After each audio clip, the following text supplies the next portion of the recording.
All right, everybody, if we could take our seats. My apologies. I think, as I shared with our witnesses, we thought the vote was going to start at 2:30. I think the vice chairman presumed that, and that he'd have a chance to vote and stuff. So we're going to go ahead and get started, and we're going to roll through. There are 2 votes this afternoon, colleagues, and we will roll through these. I'm going to call this hearing to order, and I want to welcome today's witnesses, Mr. Kent Walker, President, Global Affairs and Chief Legal Officer, Alphabet, Mr. Nick Clegg, President, Global Affairs, Meta, and Mr. Brad Smith, Vice Chair and President of Microsoft. Today's hearing builds on this committee's longstanding practice of educating the public about the intentions and practices of foreign adversaries seeking to manipulate our country's electoral process. I do know we've all come a long way since 2017, when, as many folks may remember, there was a lot of skepticism that our adversaries might have utilized America's social media platforms for intelligence activities. It was almost 7 years ago that, in response to inquiries from this committee, that Facebook shared first evidence of what would become an expansive discovery documenting Russia's use of tens of thousands of inauthentic accounts across Facebook, Instagram, YouTube, Twitter, Reddit, LinkedIn, and even smaller platforms like Gab and Tumblr and Medium and Pinterest, all to try to divide Americans and influence their votes. And through this committee's bipartisan investigation into the Russian interference in the 2016 election, we learned that Russia had devoted millions to wide-ranging influence campaigns that literally generated hundreds of millions of online impressions, which sowed political division, racial division, and impersonated social, political, and faith groups of all stripes across all ends of the political spectrum to infiltrate and manipulate our debate. Our committee's bipartisan efforts also resulted in a set of recommendations for government, for the private sector, and for political campaigns. Recommendations for which I hope today's hearing will serve as a status check. These recommendations included greater information sharing between the U.S. government and the private sector about foreign malicious activity, not domestic, foreign malicious activity. Greater transparency measures by platforms to inform users about that malicious activity, as well as more information on the origin and authenticity of information presented to them. And this was something that didn't get a lot of attention, facilitation of open source research by academics and civil society organizations to better assist platforms here and others and the public in identifying malicious use of social media, again, by foreign actors. On the government side, we've also seen some significant progress. And let me state right now that the 2020 election, I think, was the most secure in United States history, and that's verified by election security experts. And I want to commend the Trump administration for helping that come about. Now, it came about because the progress has been made through a combination of both bipartisan appropriation of funding for election upgrades, things that folks on both sides of the aisle have been calling for a long time, paper records, risk-limiting audits to verify results, a better postured, frankly, national security community that we have oversight on to track and expose and disrupt foreign adversarial election threats, and I think a pretty successful effort to share threat information about foreign influence activity with the private sector. U.S. tech companies have made progress, although, as I warned all of our witnesses, albeit uneven, since 2016.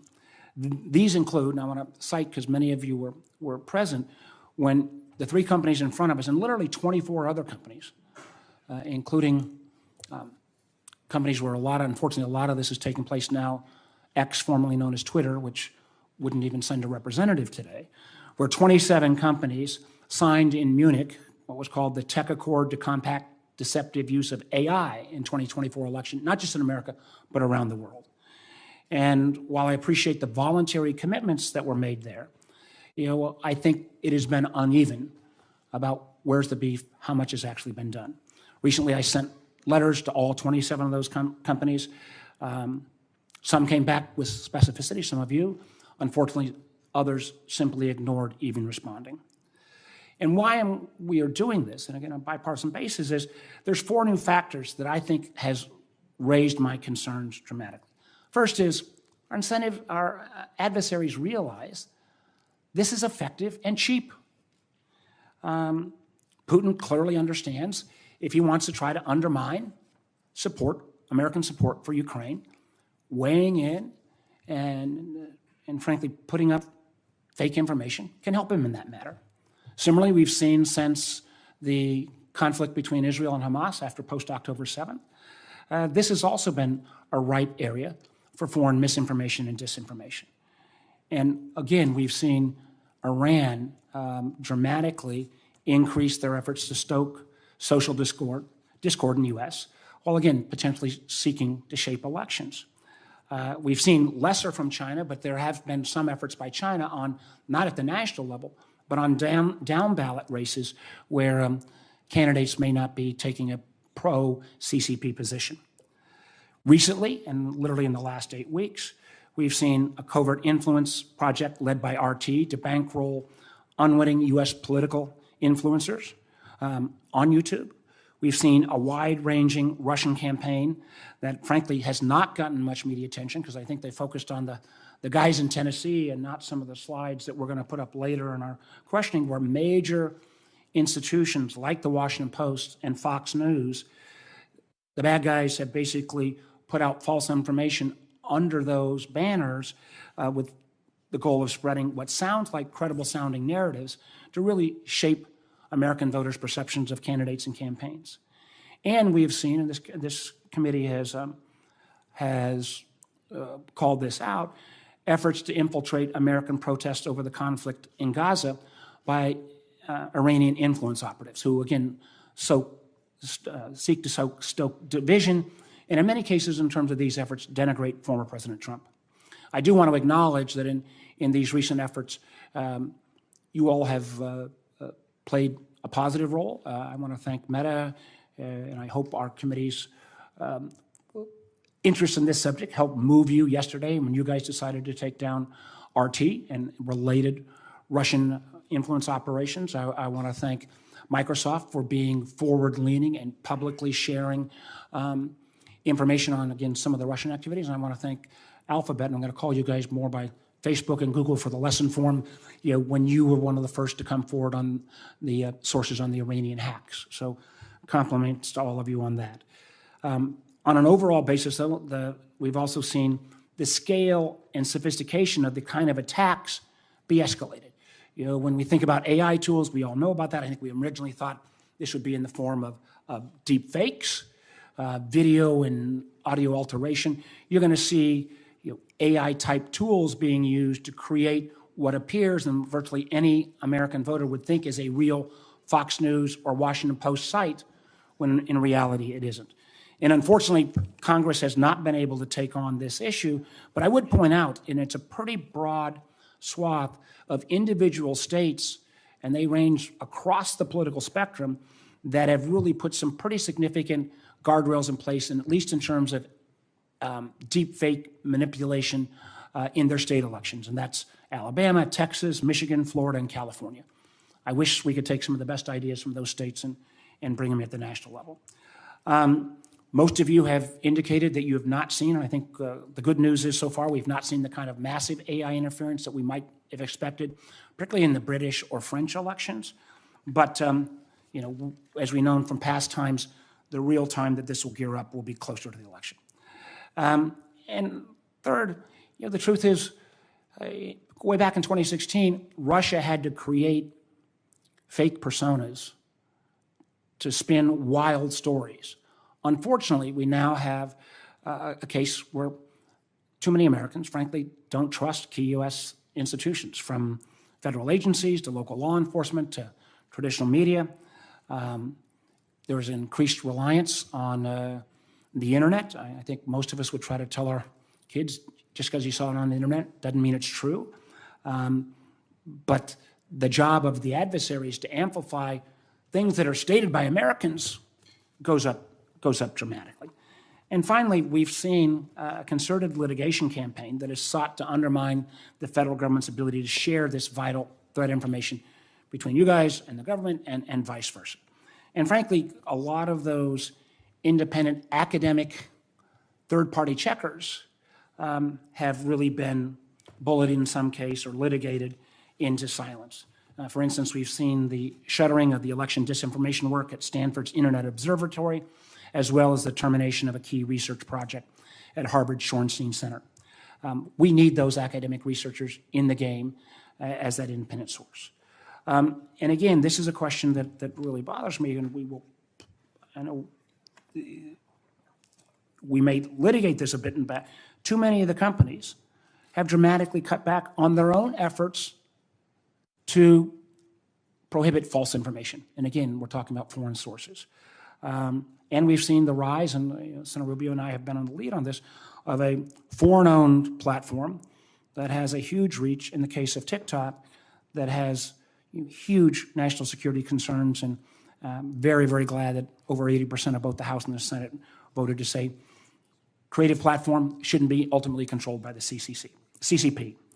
Now, in the last open hearing we had on this topic, we heard about what the federal government's doing to disrupt. We're going to continue to get with law enforcement and the IC before Election Day. But this is really our effort to try to urge you guys to do more, to kind of alert the public that this problem has not gone away. We have, Lord knows, we have enough differences between Americans that those differences don't need to be exacerbated by our foreign adversaries. Because, and again, we are not cherry picking these adversaries. These are nation states that are in the law of our country.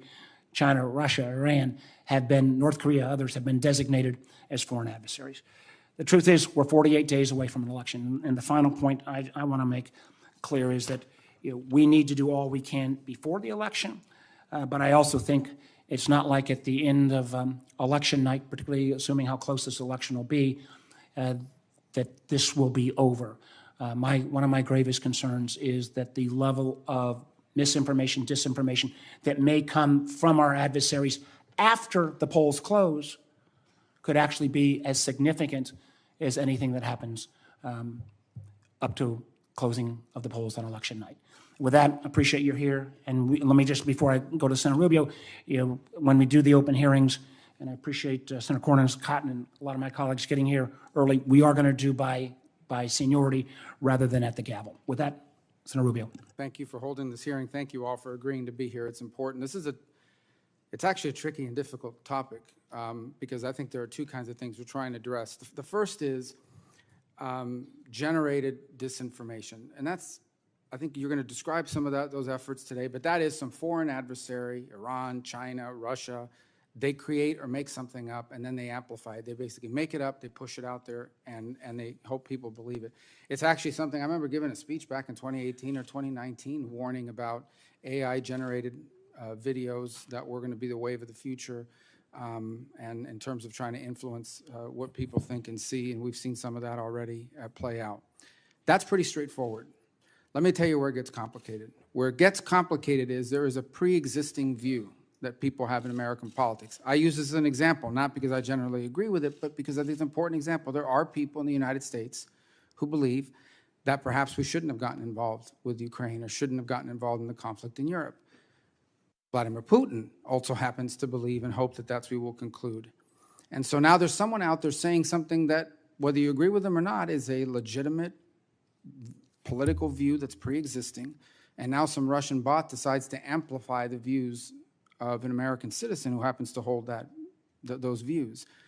And the question becomes, is that disinformation, or is that misinformation, is that an influence operation because an existing view is being amplified?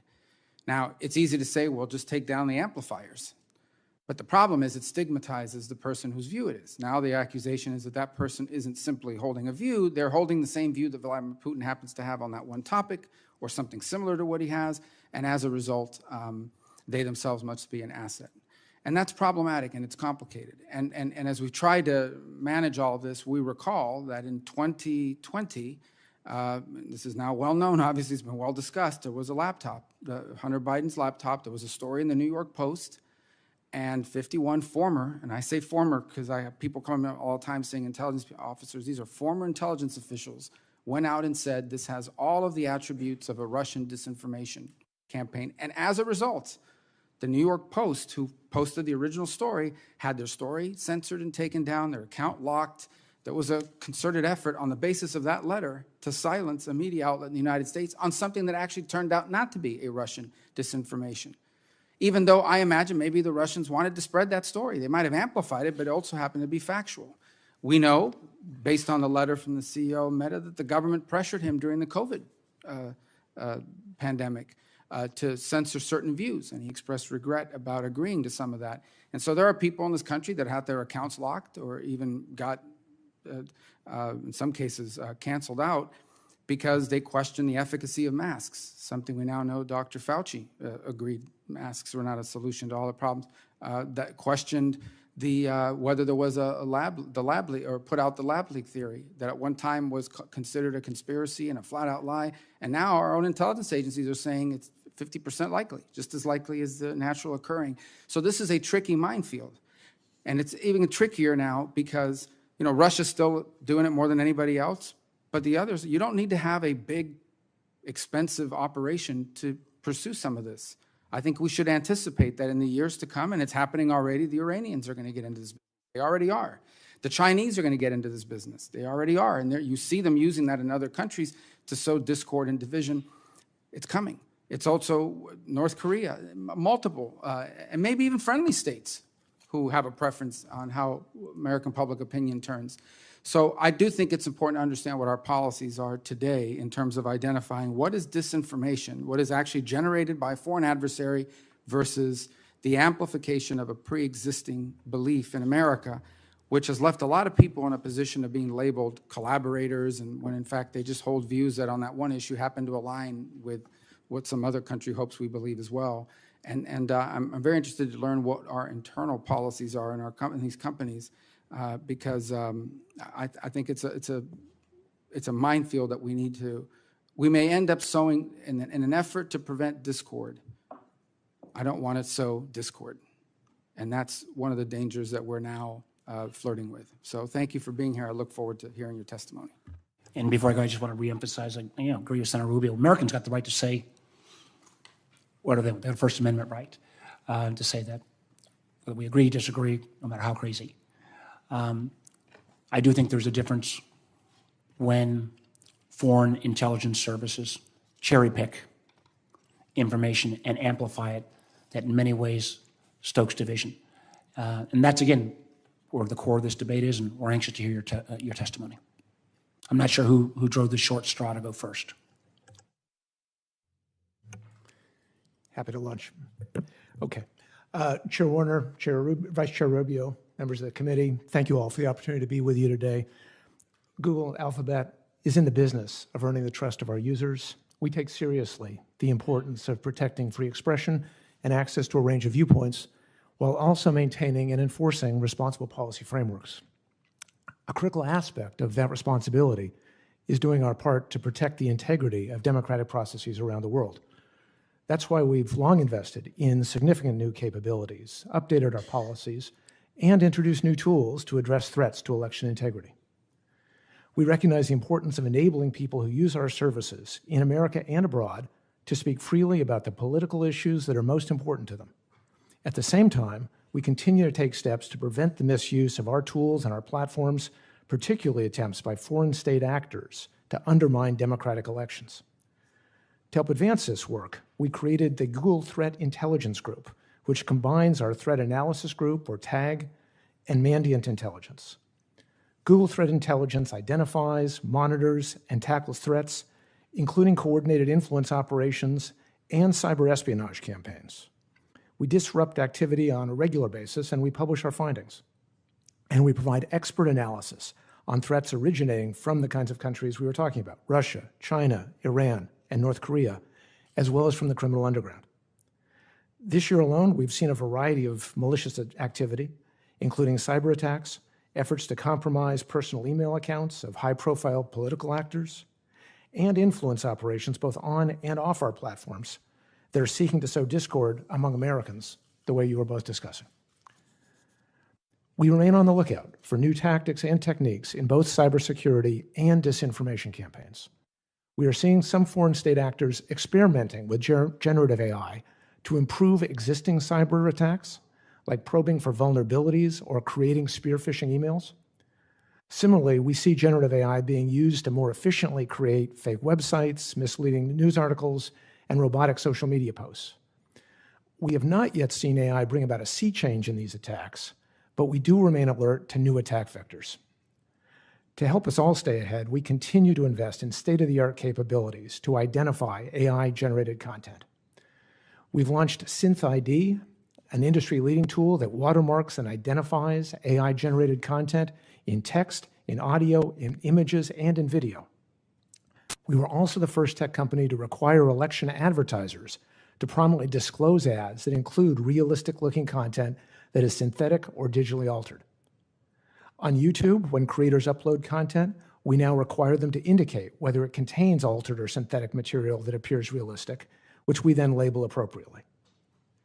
And we will soon begin to use content credentials. That's a new form of tamper-evident metadata coming out of the C2PA program that we'll discuss, I'm sure, to identify the provenance of content across ads, search, and YouTube, and to help our users identify AI-generated material. We, our users, industry, law enforcement, and civil society all play important roles in safeguarding election integrity. We encourage our high-risk users, including elected officials and candidates, to protect their personal and official email accounts, and we offer them our strongest set of cyber protections, our Advanced Protection Program. We also work across the tech industry, including through the Tech Accord that you mentioned, Chair Warner, and the Coalition for Content Provenance and Authenticity, the C2PA group I mentioned, to identify emerging challenges and to counter abuse. We are committed to doing our part to keep the digital ecosystem safe, reliable, and open to free expression. We appreciate the committee convening this important hearing, and we look forward to answering your questions. Well, thank you, Chairman Warner. Thank you, Vice Chairman Rubio. It's a pleasure to be here, and I first want to say, many days we are competitors, but I think when it comes to protecting the American public, all three of us and all of us across the tech sector are and need to be colleagues committed to a common cause of protecting our elections. And I think we have to start by recognizing that there are real and serious threats, including in this election. We've all been reporting on them, we've been seeing them, and you've talked about them. Every day we know that there is a presidential race between Donald Trump and Kamala Harris. But this has also become an election of Iran versus Trump and Russia versus Harris.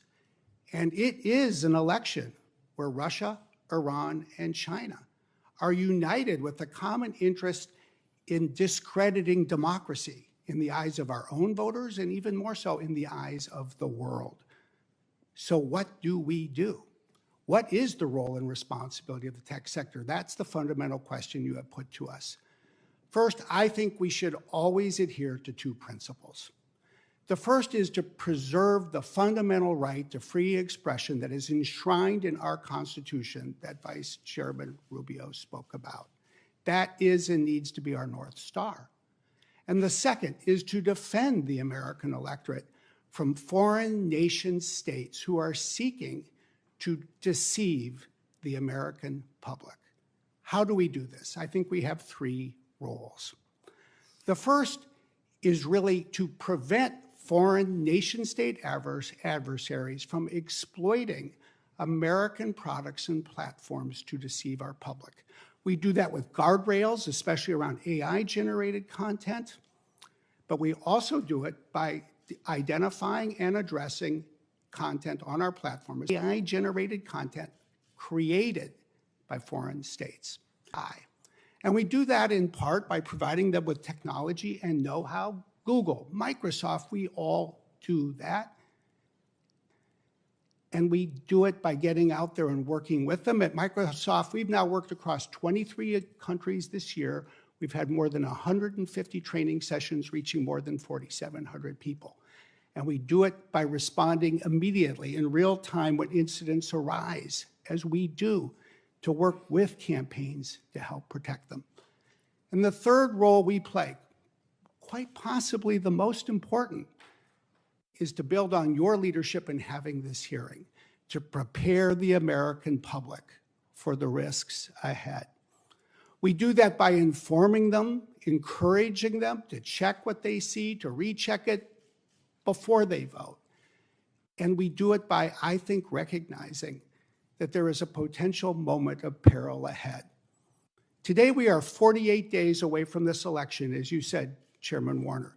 The most perilous moment will come, I think, 48 hours before the election. That's the lesson to be learned from, say, the Slovakian election last fall and other races we have seen. I think above all else, even in a country that has so many divisions, I do hope we can all remember one thing. If Google and Microsoft and Meta can get together, if Republicans and Democrats and independents can work together, then I think we have an opportunity as a country to stand together, to ensure that we, the people of the United States, will choose the people who lead us, and we will protect ourselves from foreign interference and deception. Thank you very much. Chairman Warner, Vice Chairman Rubio, distinguished members of the committee, thank you for the opportunity to appear before you today. At Meta, we are committed to free expression. Each day, more than 3 billion people around the world use our apps to make their voices heard. By the end of this year, more than 2 billion people will have voted in elections around the world, and we are proud that our apps help people participate in the civic process. No tech company does or invests more to protect elections online than Meta, not just during peak election seasons, but at all times. We have around 40,000 people overall working on safety and security, and we've invested more than $20 billion on safety and security since 2016. Meta has developed a comprehensive approach to protect the integrity of elections based on several key principles. First, we have strong policies designed to prevent voter interference and intimidation. Second, we connect people to reliable voting information. Third, we work tirelessly to combat foreign interference and the spread of misinformation. And finally, we lead the industry in transparency for political advertisements. Our approach reflects the knowledge gained from prior elections, and we continue to adapt to stay ahead of emerging challenges. One of the most pressing challenges for the industry is people seeking to interfere with elections to undermine the democratic process. We constantly work to find and stop these campaigns across our platforms. This is an adversarial space, and we are often responding to urgent situations with imperfect information. We may not always get it right. So we need to be cautious, and in each case, we need to conduct our own independent investigation to identify what is and is not interference. Where we identify coordinated inauthentic behavior, we remove the networks at issue. In fact, we have removed over 200 such networks since 2017, including networks from Russia, Iran, and China. We remain committed to stopping these threats, and we are constantly improving and evolving our defenses to stay ahead of our adversaries. I am pleased to appear beside other industry leaders today, and it underscores an important point. People trying to interfere in elections rarely target a single platform. Cross-industry collaboration, transparency, and reporting are essential to tackle these networks across the internet. And that is why we publicize our takedowns for all to see and share the relevant information we learn with researchers, academics, and others, including, of course, Congress. This year, elections are also taking place as more people are using AI tools. To date, we have not seen generative AI-enabled tactics used to subvert elections in ways that have impeded, so far, our ability to disrupt them. However, we remain vigilant and will continue to adapt as the technology does as well. We know that AI progress and responsibility can and must go hand in hand. That is why we are working internally and externally to address the risks of AI. We have implemented industry-leading efforts to label AI-generated content, giving people greater context for what they are seeing. And of course, we are working across industry to develop common AI standards. And we are proud to have signed onto the White House's voluntary AI commitments and the Tech Accord to combat deceptive use of AI in 2024 elections, both of which will help guide the industry towards safer, more secure, and more transparent development of AI. Every election brings its own challenges and complexities. We are confident our comprehensive approach can help protect the integrity of not only this year's elections in the United States, but elections everywhere. Thank you, and I look forward to your questions. Well, thank you, gentlemen, for your. I want to put up the first two presentations. Let me add to what Mr. Smith said.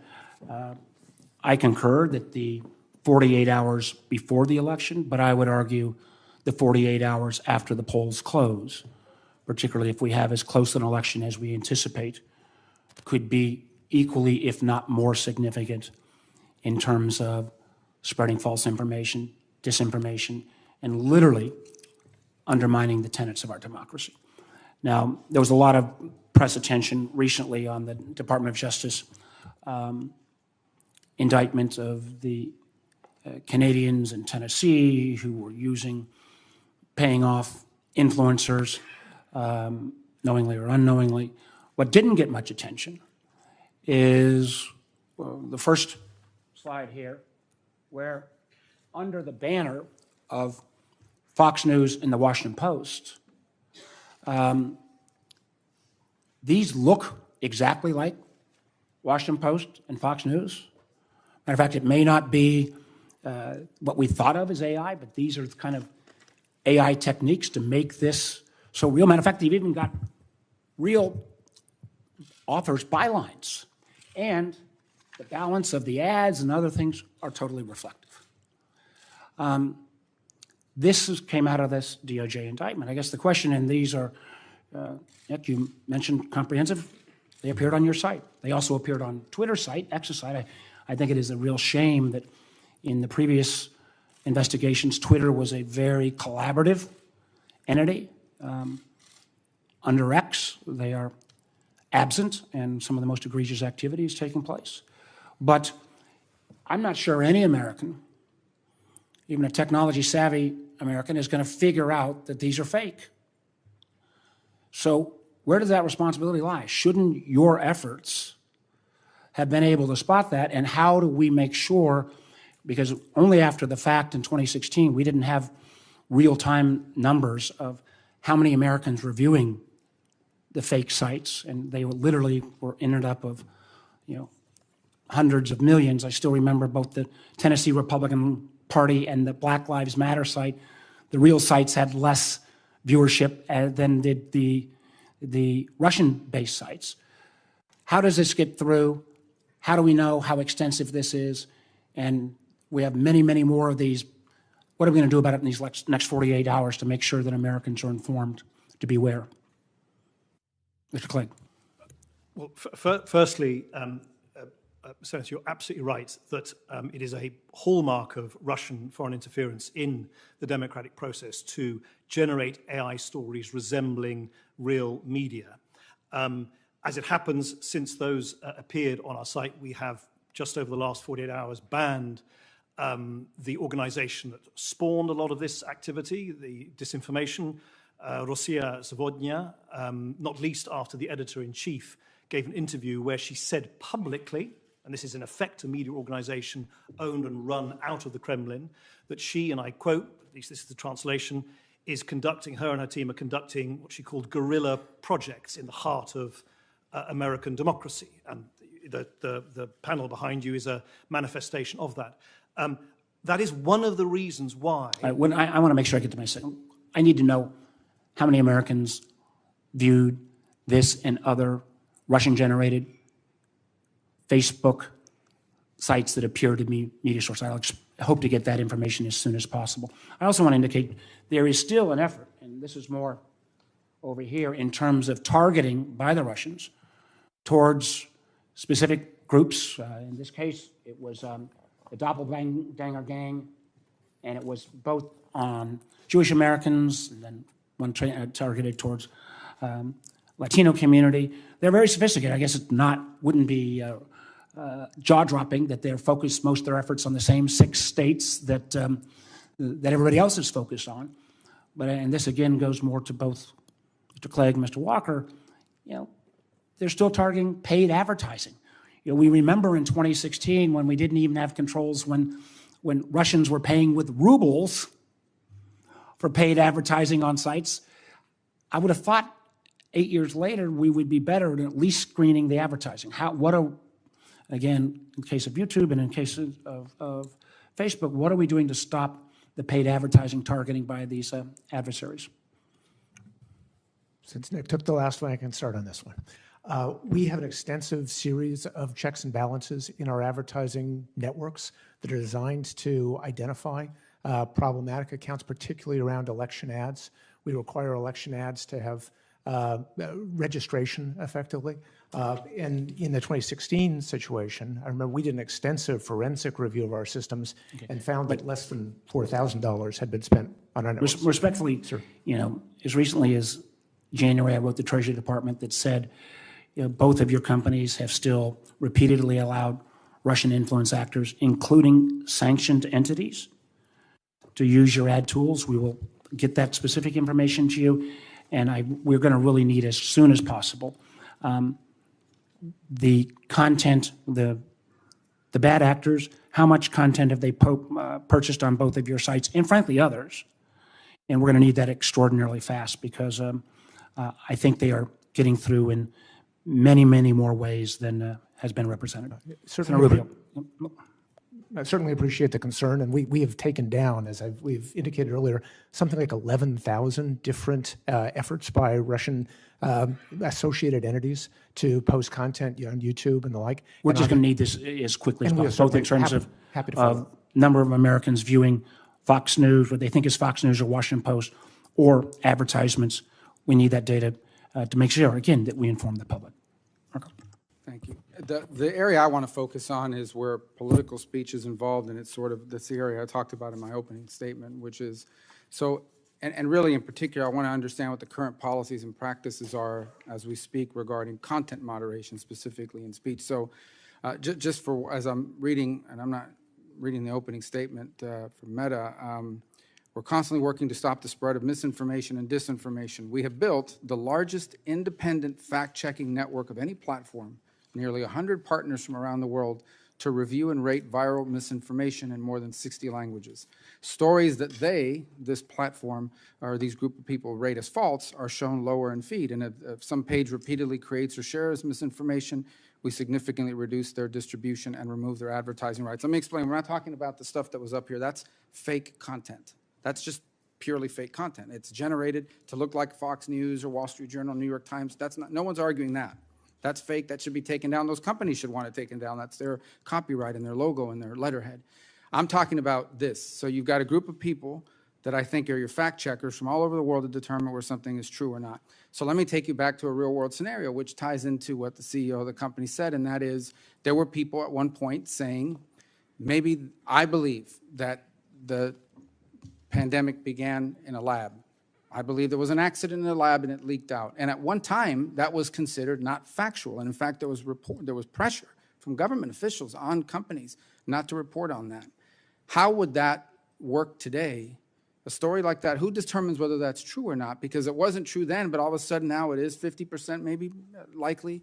How would something like that, because there are people that were caught up in that. I imagine that under the policies that you describe, if I was out there or someone was out there raising the specter of a potential lab leak, it would run through these fact checkers from 100 partners all over the world. They would decide whether it's true or not.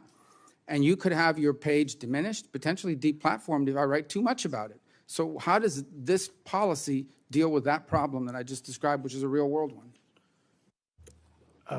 Senator, yes, indeed it is. And as I said in my opening statement, we are obviously, we all inhabit a world of imperfect information and crucially, and I think the pandemic was a very good example of that, information which changes. And obviously with the benefit of hindsight, we now understand the epidemiology of the pandemic, which we didn't at the time. When we were in the middle of the pandemic, prior to the vaccines being rolled out, when People were dying when really no one knew what the trajectory was of this global pandemic.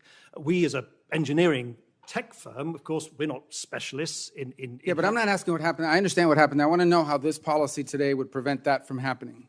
Because if the government is telling you this is a lie, we have proof that it's a lie, take it down, and your fact checkers say it's a lie, then my account gets blocked, gets diminished today, if that happened today. Right. Now. So two things. Firstly, we do continue to rely on these independent fact checkers. We don't employ them. They're not part of Meta. They're independently vetted by a third-party organization. Who are they?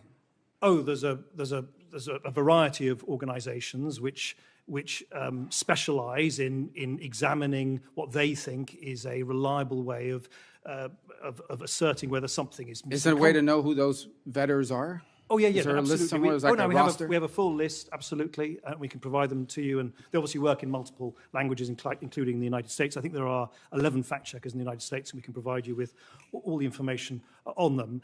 So that's the first thing. And the second thing is, and Mark Zuckerberg did indeed explain this in his recent letter to the House Judiciary Committee, I think we learned our lesson, certainly as Meta is concerned, that in the heat of the moment, when governments, and it's governments around the world, exert particular pressure on us, on particular classes of content which they are particularly focused on, we need to act always, and we strive to do this, but of course we make mistakes. We need to act independently, and we need to be resistant to the sort of passing moods and passions around particular bits of content, which was particularly the case during the pandemic. People were, in effect, in a panic.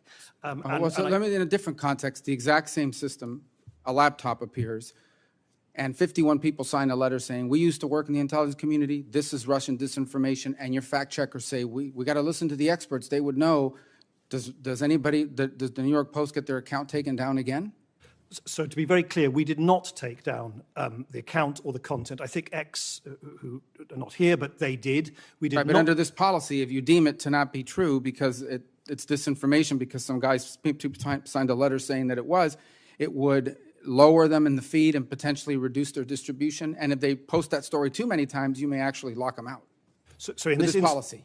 Sorry, in this instance, Senator, you're correct that story was demoted in its, I mean, it was always available, millions of people saw it, but its prominence on our services was temporarily reduced, and we used to do that to allow the fact checkers to give them the space and the time to choose to then examine that content. In this instance, the Hunter Biden story, they didn't do so. So that temporary demotion of a few days was then released, and it circulated. Did the fact checkers reduce or demote the 51 people who signed the letter or the letter they signed? Because that turned out to be not true. I don't believe they did so at the time, no. All right, thank you. Senator Heinrich. So I want to stay on this same topic of the sort of fraudulent news sites that look like something people would recognize from their own news preferences. Do each of your companies have a policy of removal once you become aware of something that is clearly a fraudulent version of a legitimate site? I think the answer is yes, and Vice Chairman Rubio, I thought, captured it very well. It actually, in my view, does not depend on whether the topic had anything to do with politics. Those are counterfeit sites. Those are people using the trademarks of Fox News and the Washington Post without their permission and in a way that deceives the public and diminishes the value of those companies. And so, yes, and I think you'd see pretty universally across the industry terms of use that prohibit that. Why does it seem to take as long as it does for those sites to be identified and removed? I know they remain up sometimes longer than I think most of us would hope or expect. And then have you been able to use AI proactively to identify some of those fake news outlets? I think increasingly we are using AI to detect these kinds of problems, and I think AI is especially good at detecting the use of AI to create content. That's one of the things we do. And we are able to see things faster. You always have to be in a race. But for example, just this morning, we saw a Russian group put online an AI-enhanced video putting into Vice President Harris's words at a rally words she never spoke. And so I think that is one of the goals for all of us to keep pursuing, to identify these things faster and then where appropriate, take action. Yeah. I'm encouraged because obviously AI is being used offensively, and we need to be on our game and responding with those same tools to be able to identify and appropriately deal with these things on a much faster rate. At a hearing of the U.S. House Committee on House Administration last week, New Mexico's Secretary of State testified that, quote, years of false election claims and ideological attempts to discredit our voting systems and processes have led to increased threats and harassment to election workers, end quote. How have you sought to improve your platform's ability to detect and remove content that actually threatens or harasses people who are part of the democratic process and apparatus for fairly administrating elections? I'm happy to take that. And I suspect the same is true for all of us. There are two elements of that. One is making sure that we are trying to safeguard our elections officials against threats that may be posted online. And I'm confident that all of our companies have policies against incitements to violence, direct threats, bullying, cyber attacks, et cetera. So that kind of material would come down. The second half is helping our election officials be more protected themselves through the use of some of the tools that we have spoken about, like the Advanced Protection Program, so their information is not being hacked or doxed, et cetera. Personal information is not being made public and the like. So between the various companies here, including I know our Mandiant group, has worked with a number of election officials and agencies to make them more cyber resilient, if you will, so more robust against cyber attack. Mr. Clegg. And Senator, again, I'm sure this is in common for all of those represented here, but we also encourage local election officials to use our platforms to communicate with voters. So we established a system called Voting Alerts. And I think since we established that program in 2020, around 650 million voting alerts have been issued by local and state officials on Facebook's apps and services, so that voters are properly informed about where and when to vote. I'm going to give the rest of my time back. Very uncharacteristic for this very body, rare, but nonetheless. I'll take it. Senator Collins. Thank you, Mr. Chairman. Mr. Clegg, we've received briefings from the intelligence community that indicate that China is not focused on the presidential election race, but rather on down ballot races at the state level, county level, local level. And that concerns me because officials at those levels are far less likely to receive the kinds of briefings that we receive, or to get information from Homeland Security or the FBI on how to be on alert.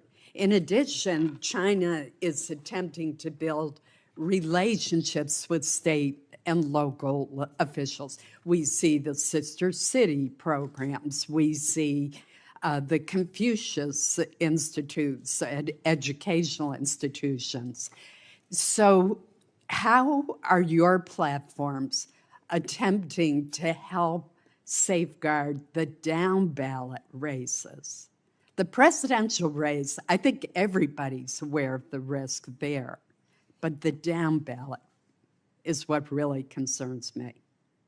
And Senator, I think you're right to be concerned, and that's why our vigilance needs to be constant. It can't just sort of peak at the time of the presidential elections. It's something which we need to deploy our policies and our enforcement around the world and around the clock. And you're also right, Senator, to point out that what we have at least seen, I'm interested in what my colleagues have witnessed, but what we have at least seen is that from what we call coordinated inauthentic behavior networks conducted by China, some of them are quite specifically targeted at particular communities. So, for instance, quite recently, we disabled dozens of Facebook and Instagram accounts which were targeting the Sikh community in the United States. And that is one of the reasons why the central signals that we look for aren't related to the content or even the person, but the behavioral patterns that we see. And the telltale patterns are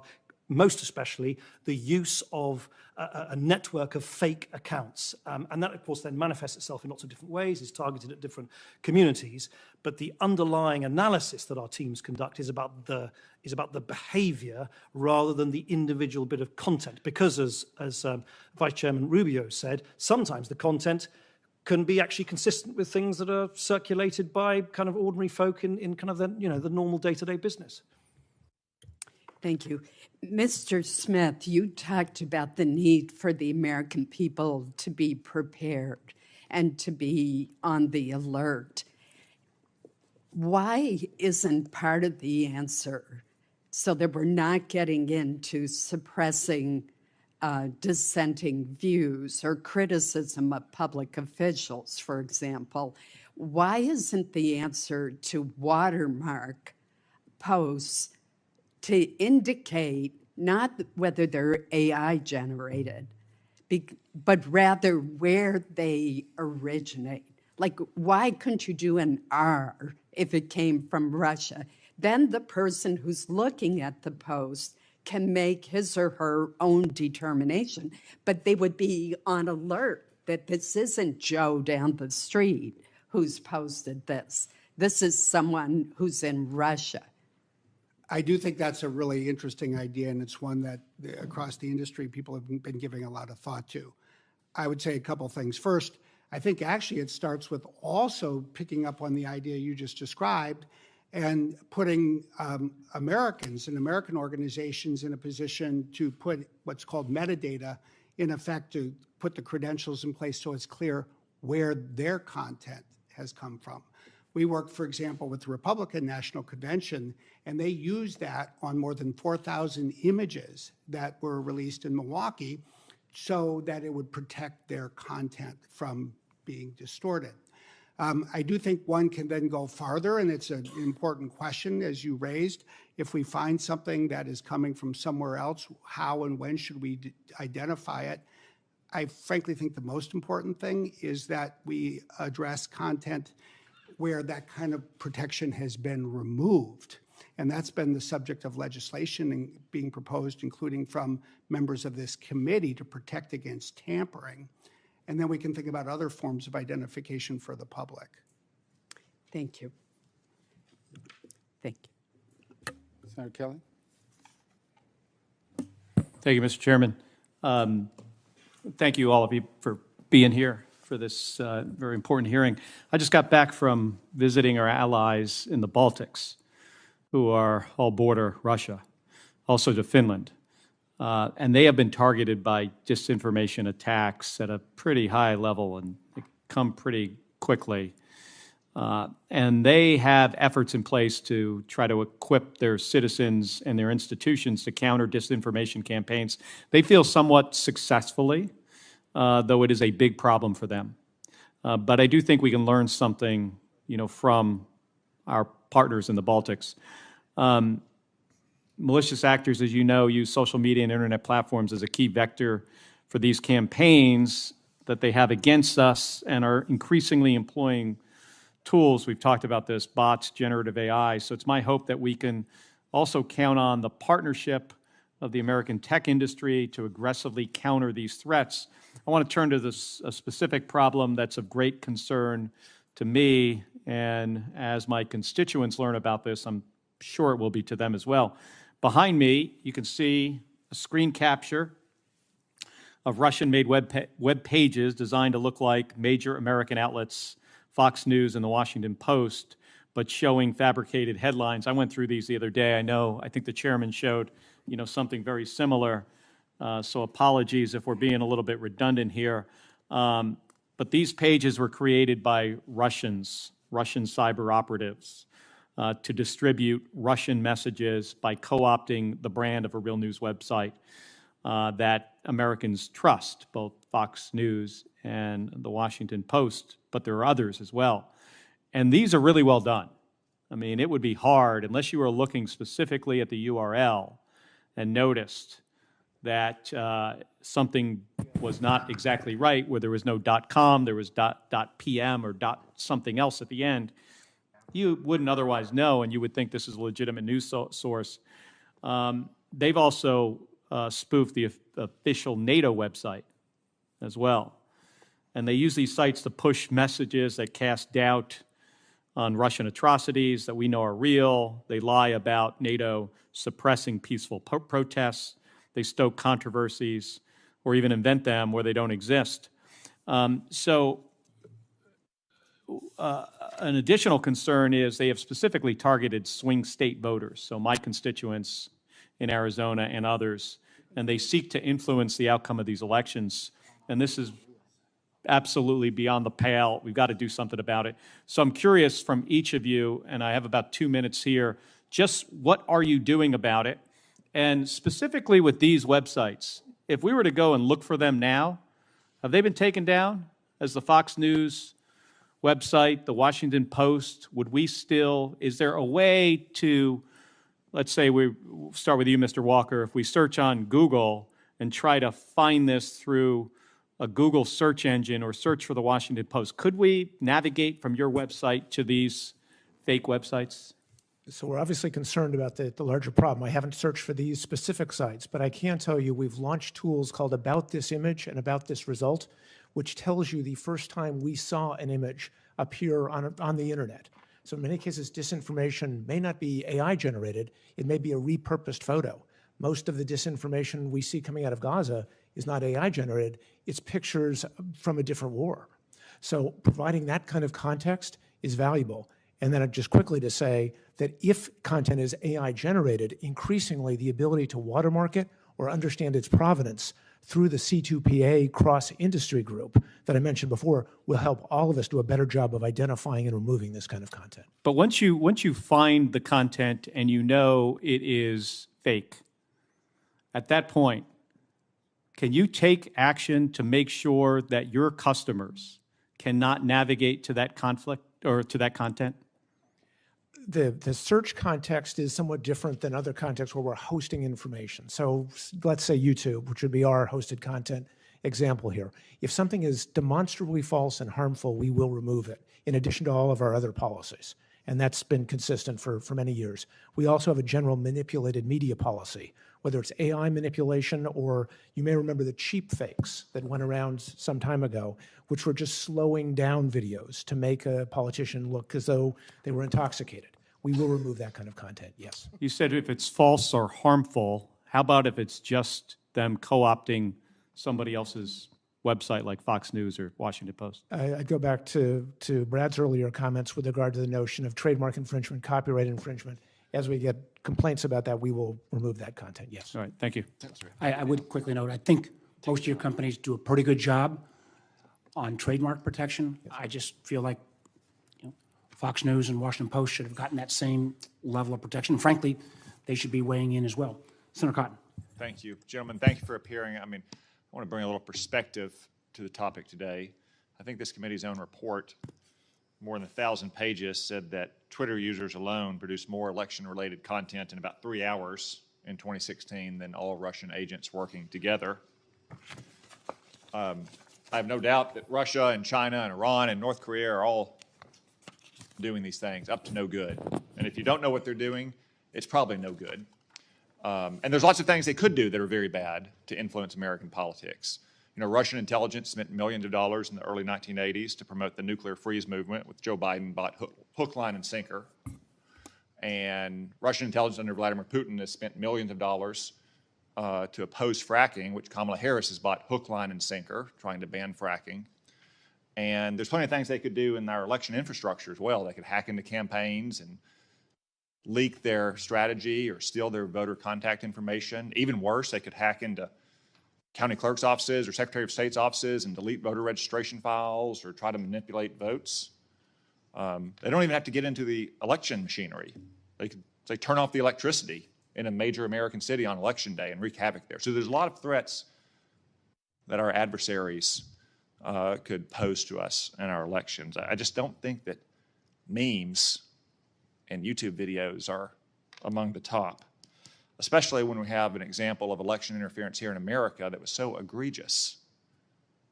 Some of your company's efforts in collusion with Joe Biden's campaign, led by the current Secretary of State, to suppress the factual reporting about Hunter Biden's laptop. Mr. Clegg, you acknowledged earlier that Facebook demoted that story after it was published by the New York Post. Is that right? Correct, but I should clarify, we don't do that anymore. Mr. Zuckerberg has said that you demoted it. He expressed regret. I assume you share that regret with your boss? Yes. And you share what he said, that you're not going to do it anymore, right? Correct. So that demotion does not take place today. And Mr. Walker, what about Google? Did Google suppress results about the Hunter Biden laptop? We did not, sir. We ran an independent investigation. It did not meet our standards for taking any action, so it remained up on our services. Okay. And Twitter, under the old regime there, was, I think as someone said, even more egregious than Facebook or other platforms. And again, this is domestic information operations, if you'd like to say. Far more influential on our elections than some memes or YouTube videos or articles that Russian intelligence agents or Chinese intelligence agents posted, which no doubt they do. I mean, just look today, like the New York Times the other day had a fit that social media was awash, it said, in AI-generated memes of Donald Trump saving ducks and geese. I mean, are AI-generated memes of Donald Trump saving ducks and geese really all that dangerous to our election? Mr. Smith, you laughed for the record. Do you want to answer my question? Are you worried about ducks and geese memes of Donald Trump saving them from predators? I create a list of the greatest worries for this election, they do not involve ducks or geese. I wouldn't think so. It don't seem like that to me either. Mr. Walker, Google famously did not autofill results of people searching for Donald Trump's or assassination attempt Donald Trump a few weeks ago. What happened there? Why was that the result of your company's? We've had a longstanding policy, Senator, of not associating terms of violence associated with political officials unless they had become a historic event. So assassination of Abraham Lincoln would have been allowed. Up until the weeks prior to the assassination attempt, it would have been deeply problematic, I think, to autocomplete assassination after a search for Donald Trump. Those terms are periodically updated. The assassination attempt occurred in between one of those periodic updates. It has subsequently been updated, and now autocompletes appropriately. Okay, let me ask both your companies. This primarily, Mr. Walker for Google and Mr. Clegg for Facebook. Gavin Newsom just signed a law, 3 laws actually in California, into effect that will criminalize the use of so-called deep fakes before an election. How do you plan to comply with that law? Are you going to go arrest people who are making AI-generated memes of Donald Trump running away with ducks and geese? Senator, it's early for us to understand. We are just receiving the laws which were signed very recently, and we're looking at how we might best comply with a number of laws. There are quite Mr. Clegg, a lot of ducks and geese memes on your website. Mr. Smith thinks they're funny. He's laughing again. It's fine. People laugh at them. Satire and political humor is as old as our country. It's fine. I'm glad that you're not going to do again what you did in 2020, but I don't envy either of your companies dealing with what Gavin Newsom has done in California or what many in this Congress propose to do, criminalizing and censoring core political speech. So, Mr. Clegg, do you have any idea how you're going to comply with California's law? Well, it's only just been signed, so again, we would need probably to look at it more closely. But I think, Senator, your central point that there is a lot of playful and innocent and innocuous use of AI, and then there's duplicitous and egregious and dangerous use of AI. That is exactly why, as I think. And I have to ask, my time's expired, I have to ask who's going to draw that line? Who's going to decide what's playful, innocuous, and harmless, and what is misinformation and disinformation? And I got to say, some of the people you go to, like PolitiFact and Southern Poverty Law Center, don't strike me as quite neutral sources. And I don't think you're going to find neutral sources in the government of California or in this administration either. And I would just, when we look at the California law, I'd like your analysis as well of the deep fakes used in political advertising that was passed and signed into law in Alabama, Texas, and Florida as well. Senator King. Thank you, Mr. Chairman. I think the bright line here should be foreign, the word foreign. As has been pointed out, as the ranking member pointed out, or the vice chair in his opening remarks, it becomes very problematic when you're talking about domestic content and then it's being amplified by foreign. But that should be the line. I mean, I don't want you all, or the government certainly, to be the arbiters of truth, because one man's truth is another man's propaganda. I mean, I think we should have that kind of flexibility. It seems to me what's happening here is that foreign governments are engaged in a kind of geopolitical judo, where they're using our own strength against us. Our strength is our democracy and our regular elections, plus freedom of expression. And that's what they are taking advantage of in order to try to manipulate our fundamental way of making decisions, which is through elections. And I think that's, but the issue should always be, is there a foreign nexus? Is there a foreign influence in this matter? And I guess the question is, in this day and age, can you determine that, given the fact that we've got very sophisticated adversaries in St. Petersburg or Moscow or wherever, or in Tehran, who may be coming in via a server in Georgia? Can you technically tell when something is of foreign origin? Mr. Walker? I would say the answer is not always, but often yes. And I do think that there are some threats we should take seriously. And we should start with the word foreign. But if you want to see the risks that we should be thinking about, I will go back to Slovakia. Their parliamentary election was last year, September 30th. 2 days before, on September 28th, a Russian group released a deep fake audio. It purported to be an audio of a conversation between a mainstream journalist and the leader of the pro-European Union political party, one of the two largest political parties in that race.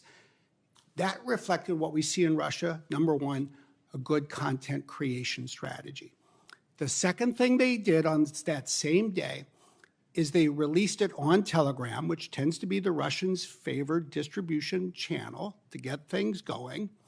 They did it from what was the private account of the spouse of a major official in Slovakia. The third thing they did is they pursued a content amplification strategy where then one of the most senior officials in the Russian government, as they tend to do, came out the very same day and accused the United States of doing what that audio recording purported to capture in Slovakia, namely a plot to buy votes and steal the election. In other words, it was a very sophisticated operation. It is, and this is what we need to remember. You can't have a great play without a great playwright. The Russian government is very capable, very sophisticated, not just in technology, but in social science. Very yes. determined, are they not? Absolutely. And that's what there are many things. It's right, I think, to focus on the things that should unite us and say, let's not worry about what we're seeing over in one direction, but let's not close our eyes to what we could see in the other as well. Well, I think the question is, number one, it's happening. You've all testified to that. It's happening, and it's not a minor project on the behalf of Iran, Russia, and to some extent China. So the question is then, what do we do? And I know Senator Collins asked about watermarking, some kind of way to determine the source of the information attribution. But I had a formative experience about 8 or 9 years ago in this building, before any of the election, before 2016, meeting with a group of people, of politicians, political figures in Estonia, who are under bombardment all the time from Russian propaganda and Russian disinformation. I said, how do you deal with it? You can't cut off the internet or cut off your TV stations. Their interesting answer was, we deal with it by educating the public that it's happening. And they say, oh, hell, it's just the Russians again. And that's why I think what we're doing here today is so important, and your testimony is so important, so American people can be alerted to the fact that they may be being misled and they should check. Is that a reasonable approach? Absolutely. And what I hope we can take away from this is, first of all, there's something very important in what Senator Cotton said. Not everything's a threat. And as Senator Rubio said, we should always honor the rights of our fellow citizens to say what's on their mind. But Senator Kelly captured something that's critical, and you're pointing to the same thing. When you go to Estonia, when you go to Finland, when you go to Sweden, when you meet people who have lived their entire lives in the shadow of Russia, they are on the alert. They know, as we've discovered, that not everything on the internet is true. They just remember that when they read something that's new. My wife and I have a sign in our kitchen that says the difficulty with quotes of the internet is determining their authenticity. Abraham Lincoln. Mr. Clegg, you were going to respond?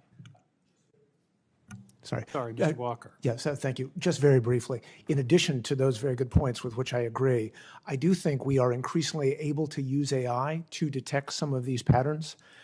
As we've discussed previously, YouTube has gone from having one view in 100 violating our policies to one view in 1,000. And that's large part because we are using AI to detect some of these patterns of mis and disinformation that are out there and take action against them. You either can take action or you can alert your customers that this has been manipulated in some way.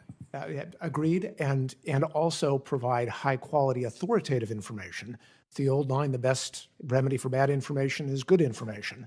So the more we can promote accurate information about when the polls are going to be open, people's eligibility to vote, whatever else it might be, that's an important part of the democratic process. Thank you. Thank you, Mr. Chairman. And I just remind you, I agree on the comment around memes, but I will recall that this committee exposed in 2016 the effort by the Russians to incite violence between a pro-Muslim group in Texas and a pro-kind of Texas separatist group that, but for law enforcement, would have resulted in American harm. And echoing again how we know, I don't know when these slides were up how a normal American consumer, even a relatively sophisticated one, would have the expertise to read the URL that closely when everything else looks so closely like Fox or Washington. Do you believe that ByteDance should be required to divest TikTok in order to for TikTok to operate in the United States? Do you believe that ByteDance should be required to divest TikTok in order to for TikTok to operate in the United States? Mr. Walker. Senator, I would defer to Congress. I know you have legislated on this very question, and that there was a. You think social media companies owned by foreign governments that are adversaries of the United States that are known to use information warfare against the United States, do you believe they should be able to operate freely in the United States? As a technology company, our area of expertise is making sure that they are not distributing malware. We have found situations where such companies were distributing malware, at which point we removed them from our services. But on the broader question of accessibility, I think that's a question for Congress. I'll put you down as undecided. Mr. Smith? You can put me down as I think you all have already decided. The Congress has passed a law, the president has signed it, the courts will adjudicate it, but assuming it's upheld, then clearly it needs to be followed. And I'm not going to try to substitute my judgment for the judgment you all have already brought to bear. Mr. Clegg? In addition to that, I would just point out that there isn't a level playing field globally. Our services, for instance, are not available to people in China. So Chinese social media apps are available here, but American social media apps are not available in China. That has been the sort of state of affairs for some time. What I'm looking for is some guiding principles here. And Mr. Clegg, it sounds like you think reciprocity should be perhaps one of those principles. I think the First Amendment principle of voice for the maximum number of people, for the maximum amount of time, wherever they reside around the world, is a good principle. Well, the problem, I think we're trying to figure out what the appropriate framework is to think about what you all do day in and day out, because it's just presented a bunch of novel and difficult questions. But before social media companies existed, it seems to me we had doctrines, laws, that governed the way that we dealt with the subject matter we're talking about here today. Of course, what's so different today is that you are private entities, so presumably the Constitution, the First Amendment can't be directly applied. I know the Supreme Court is wrestling with how to figure out what the right way to view social media companies is. You have your terms of use, which strike me as a pretty powerful tool to be able to regulate what's on your site, but there's also legitimate concerns about censorship of views. And of course, Mr. Clegg, you talked about a little bit about Mr. Zuckerberg's letter and the fact he regrets that Meta was being influenced and cooperating with the federal government. And then we have regulations that usually help us in this area, or as a last resort, litigation. So I'm wondering, is there anything about the way that we operated in what the legal framework we operated under before your companies existed that should inform the way that we view your operations today? It strikes me as we are dealing with adversaries often that view this information warfare is a legitimate tool. And obviously the Russians and their active measure campaign existed long before your companies existed. But we're an open society, and we believe in freedom of exchange and free speech. But is there anything about the way that we regulated, or the way, the framework under which we understood that newspapers, radio, movies, other means of communication were handled pre-social media companies that should guide us here? Or are we just trying to make this up from scratch? The one thing I would say, without getting into, I think your very important question about sort of the history of regulation of communications in the country, and one could have, I'm sure, a vibrant debate about Section 230 and the like, is this. It's easy to spend all our time on the issues where we disagree. I think the most important thing is we identify where we actually do agree across the political aisle and across the industry. Because if we can act based on common consensus to address the foreign adversaries, emphasizing again that word foreign and nation states, we can do the most important thing I think we need to do this year. And I think that can build the foundation for the future. And then we'll deal with the rest, and your very important question among that. My time's up. And again, I want to commend Senator Cornyn for raising this, because we did actually do that on the question about CCP control of a platform that candidly is even more popular at this point than your platforms. And 80% of the Congress in both political parties said that's not in our national security interest. And I appreciate you raising it. Senator Bennett. Mr. Chairman, I appreciate your having this hearing and appreciate you coming to testify. Very grateful for that. I think what we were struggling with a little bit in terms of answering the question Senator Cornyn just posed is the sheer scale of the enterprises that you represent. That presents something new to us. And as I sit here listening to us have this conversation, I'm thinking about the people that are going to be sitting in your chairs 30 years from now, and the people that are going to be sitting in our chairs 30 years from now, and what are the incentives that are leading us to have the conversation we're having right now and the answers that we're having in this minute, for all the right reasons, are the ones we would have wished for 30 years into the future. Like, I really wish on behalf of the American people that the American people had had a negotiation with Mark Zuckerberg, just to pick him as an example, around our privacy and around our data and around our economics. I don't believe we have had that negotiation. I don't think we have. with any of these social media platforms, different, Mr. Smith, than your company, with any of these platforms about our privacy, our data, our economics, the way we want our children's, bedrooms invaded or not invaded. And for better or for worse, they're looking to us to try to begin to have that conversation. So first, we haven't had it, and here we sit having to deal with the very, very severe consequences across our society. I say that partly as a capitalist, but also as a former school superintendent who has seen the effects of mental health on our kids. And as members of the Intelligence Committee who are trying to protect the country from an invasion of our democracy across your social media platforms and tech platforms. When I read your CapEx numbers, it staggers my mind. I can't even get my head around the idea that you're going to spend $170 billion over 18 months on AI investments. I mean, that annual expenditure for your three companies is more than we had for roads and bridges in the first infrastructure bill we passed since Eisenhower was president. And for all the telecom or broadband infrastructure across the entire United States of America, those things together are dwarfed by your annual CapEx expenditure on AI.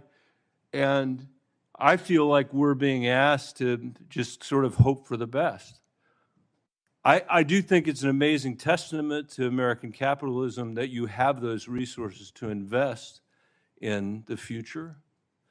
But you better be making the right decisions. And part of that, I think, is a question of whether the commitment, you've really made the commitment on the front end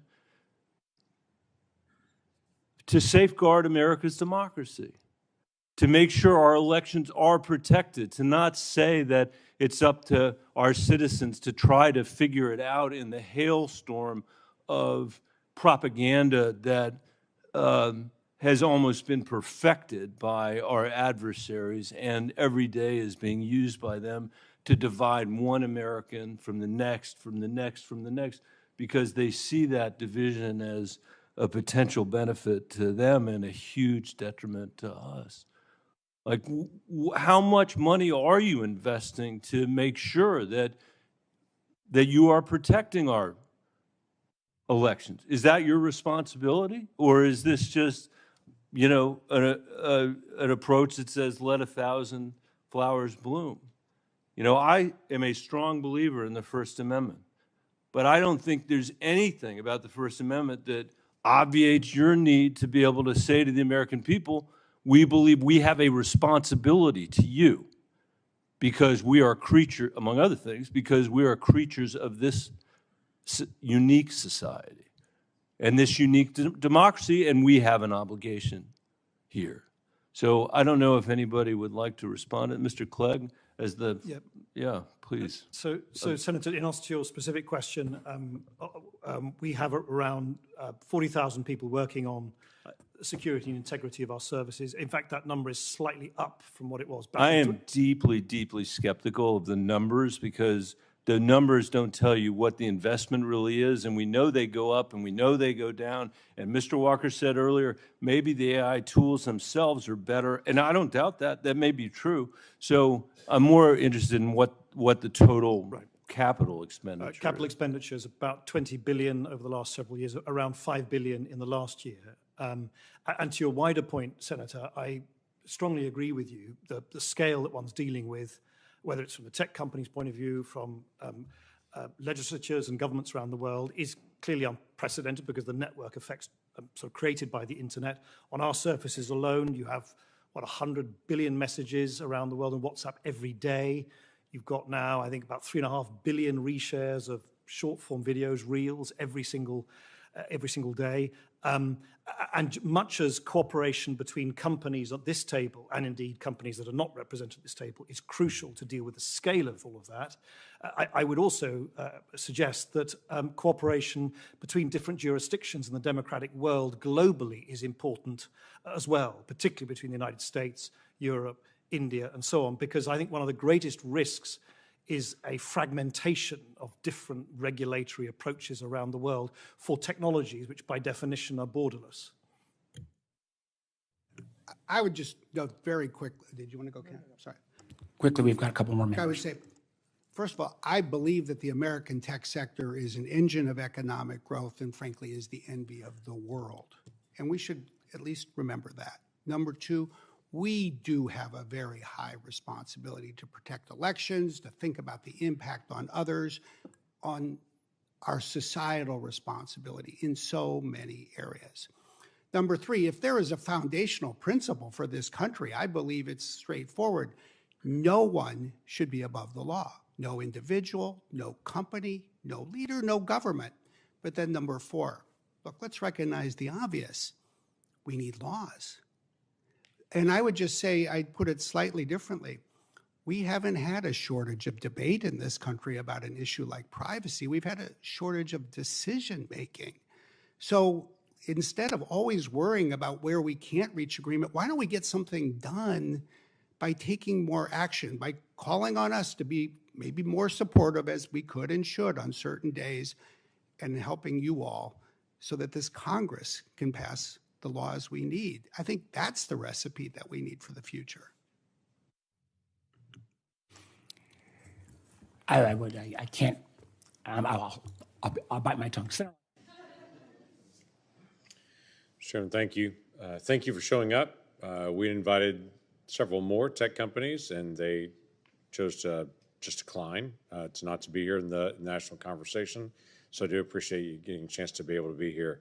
Let me just outline some of the challenges that we face on this that do become obvious to all of us when we get a chance to be able to look at it.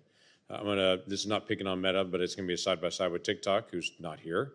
But this is just an example, side-by-side, of content delivery from a company. When there was a comparison that was done of content delivery to individuals that were 35 and younger, from Instagram to TikTok. Uyghur content, it was 11-to-1 Instagram.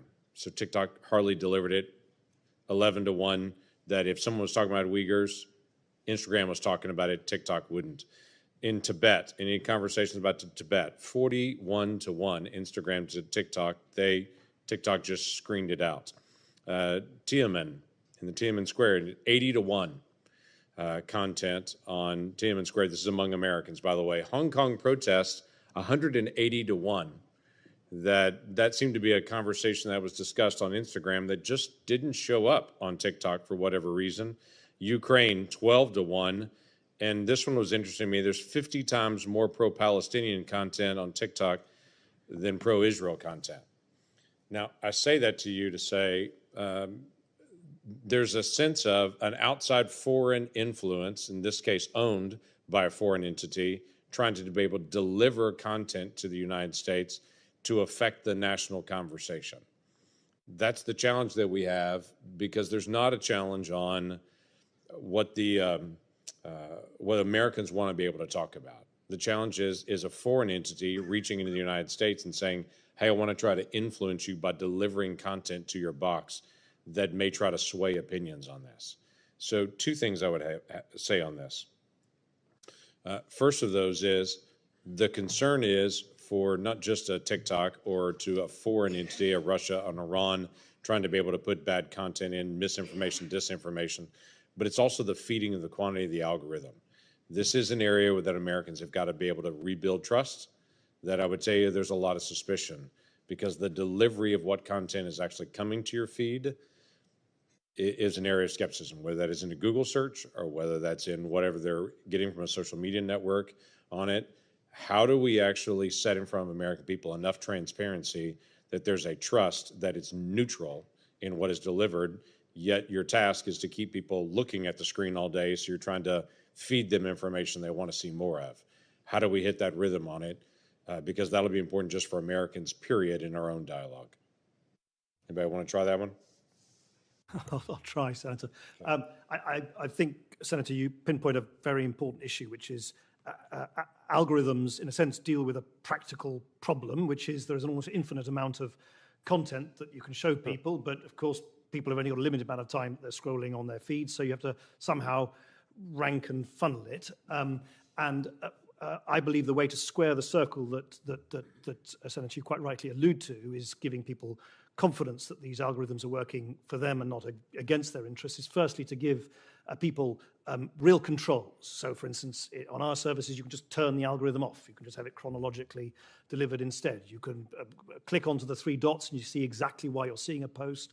You can say you don't want to see certain ads. You can prioritize certain content and not. I think user controls are crucial. And secondly, we need to be transparent. We need to be transparent about what are the signals that we use in the algorithms. We need to be we publish alongside our financial results every 12 weeks, for instance, full transparency reports showing how we act on content that violates our policies. We have that audited by EY, so we're not sort of marking our own homework, if I can put it like that. So I think user agency and sort of control and a maximum amount of transparency for the companies are the key ingredients here. Okay. Mr. Walker? Yeah, just to follow up on that, we seriously take the point about maintaining and building trust in the services. So some of the ways we do that are anchoring our results in raters who are located throughout the United States in rural and urban areas, 49 states at last count. That's the ground truth for many of our services. But beyond that, we do things like, for example, on YouTube, not just promoting the most popular videos, but the videos that users have found the most valuable. We will survey our users the day after. Did you have a good experience in the service? Did you find this a valuable use of your time? And then making sure that we are consistently and clearly and transparently enforcing our policies, which we also publish. It's a responsibility we take very seriously. It is, and it's something that's incredibly important, and it's also consistent with law in this. If I could just make one quick comment on this as well. Mr. Smith, on a comment that you made earlier that Iran is fighting against Trump, Russia is fighting against terrorists, and we see the noise that's out there on this and the awareness of it. I do think it's important that we have this conversation to be able to make Americans well aware that not everything that they see is accurate or correct, and there are things very deliberate.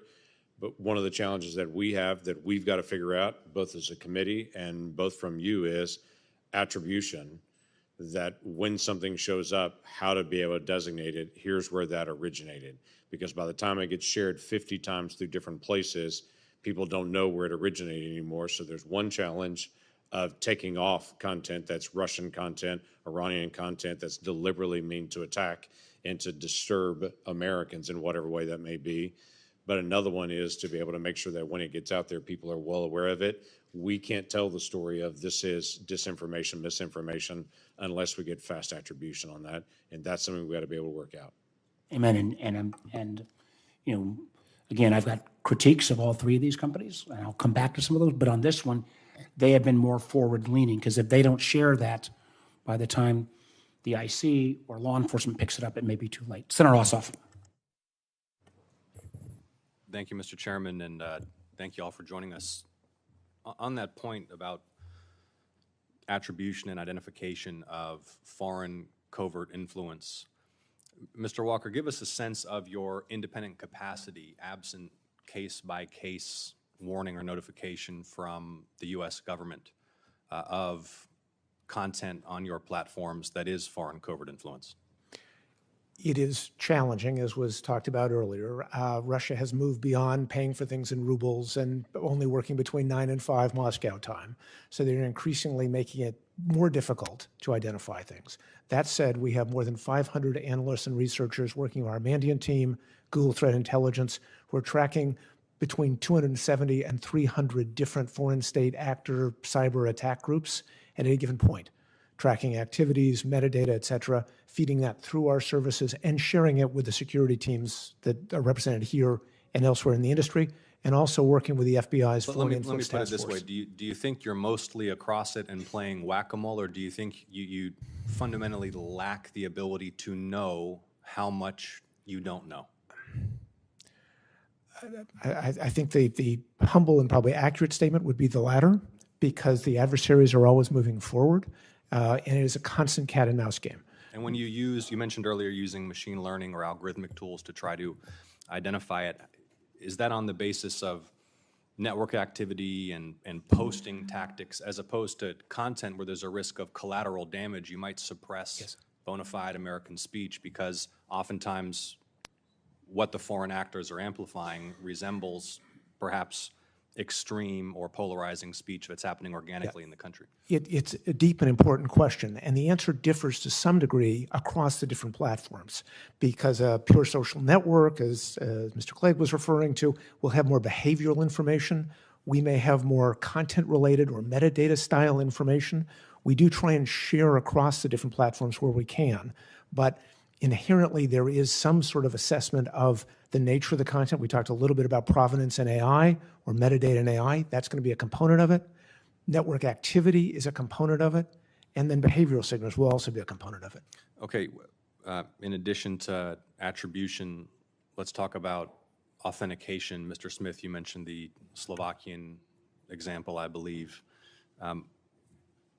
Let's game it out, right? I think we need to be able to discuss in the open how this might unfold in the United States and who bears responsibility for handling it. There might be some very compelling, seemingly authentic, deep fake audio clip, which is in fact fake and defamatory, implicating a candidate for office of the United States in the hours or days or weeks before an election.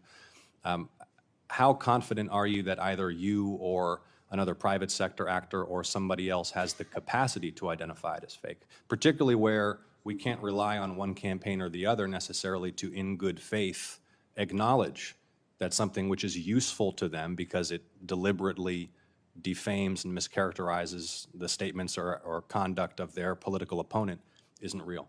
Well, I'd say first, I think Kent had a word of wisdom in saying we always have to act with a sense of humility, and hence I think we should require of us an extraordinarily high level of confidence approaching certainty before we take action. Having said that, I do think, especially given our ability to use AI to identify the creation of a fake, and just the good old human judgment that comes from crowdsourcing, especially for video, we can identify a great deal. And I then think what it translates into is another part of your question. Great, what do we do about it? And there will be days, or it could be hours, when the most important thing we'll need to do is alert the public so that there is a well-informed conversation. But I also think this points more broadly to what is a systemic strategy to try to address the problem that we're worried about here. Well, and that's that we need to because focus time on is short, as well. let me try this question, ask it of each of you. What will you do? What is your policy if in that critical time period before an election, there's deep fake content attacking a candidate for office, which can be demonstrated to be inauthentic, but cannot be decisively attributed to a foreign actor? How will you handle it? We would label it. Yeah. We would label it so that users would see that the veracity, the truth of it is under real question. So we would label it. What about how it's handled by the algorithm and its amplification or suppression? We would also make available to us the ability to demote the circulation of it. Mr. Smith? Yeah, we don't have the same issue in terms of a consumer platform, but I think that the notification to the public, the labeling, I do think that's the essence of what we all need to be prepared to do very quickly. And I would add to that we would notify the Foreign Influence Task Force so that there was government awareness of the situation. Thank you. Thank you, gentlemen. I've got a few more comments. I guess, where I'd start is, I was there with all three of you in Munich when companies like TikTok and X signed on to that agreement. Again, amazed and disappointed, particularly X, failure to participate or failure to in any way adhere to that document. But if just what you've just said is, I want to make sure we didn't get off just on the Fox and Washington Post, but this is just publication forward, another example. If we got a watermarking system, the fact that this is content that didn't originate with you, but it was placed on your platform, these are not watermarked. I'm not sure there's a way that anyone that's a normal consumer, because you've got a byline, you've got authentic ads on the other side, are going to find that. And again, since they ended up on yours, I'm going to, you want to protect your brands. These are brand clients. Why didn't we catch this? So I think the key challenge here is to disrupt and remove the underlying networks of fake accounts that generate this content. And we appreciate what you did yesterday. But that's the only foolproof way that we can deal with this, because otherwise, as you quite rightly say, Senator, we're just playing whack-a-mole with individual pieces of content. The companies on this table and other companies besides, I think, have made real material progress since we assembled together in Munich, for instance, to agree on interoperable standards of not only visible watermarking, but also so-called metadata and invisible watermarking, so that as we, for instance, a social media platform, as we ingest content from elsewhere, we can then detect those invisible signals so that we can then alert that to our users. But of course, bad actors, in this case, foreign actors, Russian networks, are not going to introduce those. Right, they're not going to put the watermark on. Correct, which is why for us the overriding objective is always to disrupt the wider But again, networks. but at the end of the day, what I don't understand, and whether this was on Facebook or appeared on Google or appeared, or I'm sorry, on YouTube or appeared, on X, the URL is the distinguishing characteristic. A consumer's not going to get that. Should that be simply the government's responsibility to spot that? Don't we need you leaning in on that issue? Yeah, yes, of course, absolutely. So one of the things, because we keep coming back, we're 49, 48 days away. And I'm going to hit you, Mr. Smith, as well. But let me start with Mr. Walker and Mr. Clegg. I need to know, starting with these kind of, and we will share all of the ones that have come out of the Justice Department report, how many Russian manipulated images that are completely false, that sow dissension, that undermine campaigns, how many Americans have seen those? Because clearly you've got your whole metrics of model is based on how many eyeballs you get. We got to have that information. I also believe that there are a series of ads, and we will share again with the companies in more detail, that are getting through the protections at this point. We need to know how many of those ads. Because if we can, my concern is when people either undermine and say this is only memes or this isn't a serious issue, again, Americans have the right to say anything, no matter how out there it is. But I echo what Senator Cornyn said, the notion, even around reciprocity, the idea that Russia or China would allow this kind of manipulation on their social media is beyond the pale. Of course they wouldn't. So we need that, because the one thing we do know, I think most all of us would agree, in the next 49, 48 days, it's only going to get worse. And having that data now, not to embarrass what happened at least on Facebook, to say, hey, X millions of Americans saw this kind of fake content, just beware, because chances are no matter what we do in the last 48, we're not going to stop all of this coming down. But that measure would help identify.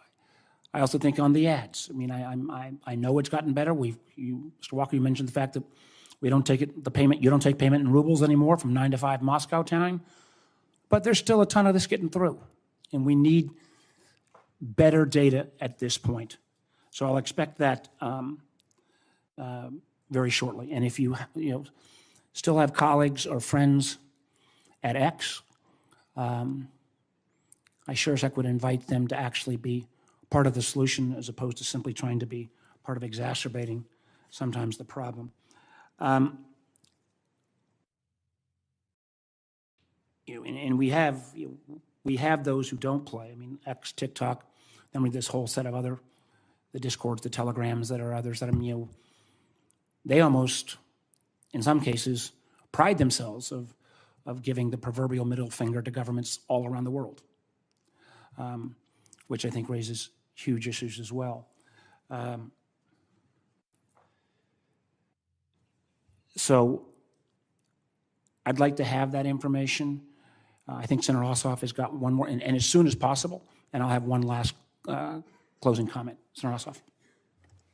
I'll be brief, Mr. Chairman. Just to note, and the committee has made public some of the underlying information which was contained, I believe, in the charging documents related to this specific recent Russian effort for which there were 32 domain seizures, doppelganger, which planning documents specifically identified, quote, swing states whose voting results impact the outcomes of the elections more than other states, and named in particular Georgia as a destination for this covert Russian influence. We talked about attribution, we talked about authentication. I think we've also been discussing the importance of having a society that is resilient, that takes a skeptical and critical approach to information. One of the challenges that we have is for some avid consumers of political content, anything which seems to affirm one's partisan perspective is deemed credible without that kind of critical scrutiny. You know, for my constituents in Georgia who have recently been targeted by this foreign covert influence campaign, but for the whole nation, how do you think about your role, and invite you to comment on the role of public leaders, elected leaders? How do we build that kind of resilience across society such that we don't just accept anything that seems to affirm our worldview or denounce our enemies, but we recognize that foreign and domestic, there's a lot of folks telling lies, a lot of folks have been interested in manipulating us. Mr. Clegg, why don't you take a shot at that? Well, the first thing I think, as has been mentioned by a number of senators already, we can learn a lot from countries like the Baltics.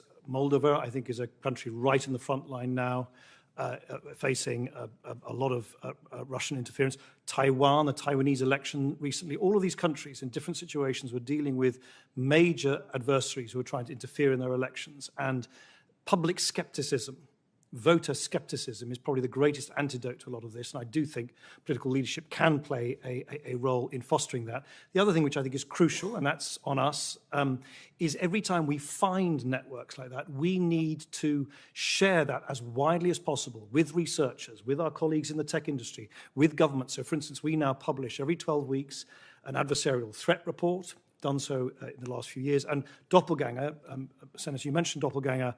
It was our threat intelligence team that identified doppelganger first 2 years ago. We blocked around 5,000 accounts and pages in 3 months, in a 3-month period this year. We've placed a lot of the signals that we were able to detect on GitHub so that everybody can look at that, everyone can learn from the experience that we've got. People can then scrutinize it, tell us what we've got right, what we've got wrong. I think that interchange of research and data is crucial to develop public and societal resilience in the long run. And education plays a role as well. Let me ask this final question. Oh, Mr. Walker, go ahead. Just very briefly, I wanted to give one example because it's obviously a deep democratic question at a time when trust in institutions of all kinds is going down. But one specific case study that might be helpful. YouTube has launched a program called Hit Pause, which are a series of short videos designed to remind people not to believe everything they see. That if facts are one-sided, if it's an overly emotional kind of pitch, et cetera, there are a series of these sort of ways of framing things that are often used by people pushing false information. And we found, actually, in independent research, that the lasting effect of some of those short exposures can actually last months. People become more resistant to fake news. And I would just underscore that. I think that's an excellent initiative. We've been doing similar work at Microsoft. We really sharpened our ability in the European Union parliamentary elections. Ran a paid media advertising campaign around checking and rechecking before people make up their mind and vote. Reached 350 million people outside the United States. That's why we're bringing that to the United States. Certainly the swing states are critical, and it's not just advertising, it's getting out on drive time radio, local press, to help bring this message so that the American public has the information it needs. Thank you. Final question. Mr. Clegg, putting aside law and regulation, when you think about, for example, your employer's social obligations, and how you meet those social obligations in the decisions that you make about how content is labeled or how your algorithms treat content in a society where sharp elbowed political debate is part of the process, and free speech is cherished as a value in addition to being a constitutional right. What is the distinction between the role that your teams are fulfilling in making those calls and the traditional editorial judgment that a traditional news organization would make? The fundamental difference is that we don't generate the content. So it's user-generated content that circulates on our apps and services. It's almost an inversion of the top-down way in which information is selected and handpicked by editors sitting in editorial suites for newspapers. But you decide what's on the page. We decide, as I said earlier, we have systems which seek to ensure that every person's feed is in a sense unique to them. It reflects their interests, it reflects what they enjoy to spend time on. As it happens, the vast majority of people don't use Facebook and Instagram, for instance, to argue about politics. So news and news links now constitutes around 3% of the total content on Facebook. Most people use our services for much more playful, innocent, connecting with family and friends, family holidays, family birthdays, bar mitzvahs, barbecues, you name it. And that's reflected in the overwhelming majority of the content on our services. Thank you.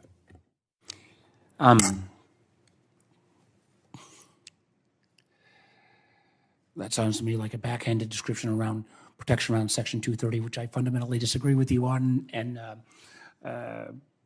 I don't accept that characterization. That was the same characterization that initially people made about TikTok. What could be so wrong about people sharing cat videos? Although cat videos may take on a political stripe now. Yet now, the numbers 30, 40, 50% of 18 to 24-year-olds get all of their news, or the vast majority of their news from TikTok. And I just do not accept the notion we're just independent creators. There are algorithms that shift what you see, how much you see. Tech colleagues that we both know said they've never been a more creative, addictive, crack-like tool than TikTok in terms of tracking and keeping. And again, the effort that Senator Cornyn raised, and the vast majority of us here, when at the ultimate, the dials can be turned by a CCP leadership in terms of what content you receive, that is, I believe, a huge national security concern. I also want to just point out that, the independent reviewers, I agree that's good. And I do think there is a role for the academic reviewers. I think we are less safe today because many of those independent academic reviewers have been litigated, bullied, or chased out of the marketplace. That concerns me. I also hope, and I'd like to see not just kind of one-off answers, but I'd like to see from all three of you something to the committee that Senator Rubio and I will then review and share with our colleagues. I think this point about the 48 hours, Brad, that you raised, I think we have put attention on that, but I think the post-election 48 hours is going to be equally important.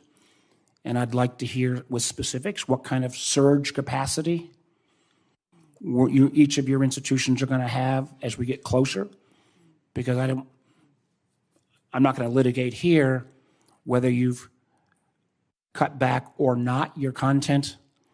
And again, not content moderation on a political bent, but content moderation in terms of whether your users actually adhere to your own terms of service.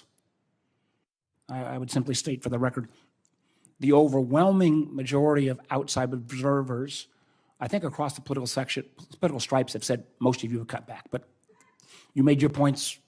We don't have to relitigate. So again, I want to know how many folks have seen and echoing, especially in these targeted states, how many ads have come through, what we're going to move forward on. I would also, I bit my tongue earlier before Senator Langford got on. And I do think, listen, I've worked with each of you and each of your companies, and I think there are places we agree, there are places we disagree. I do believe,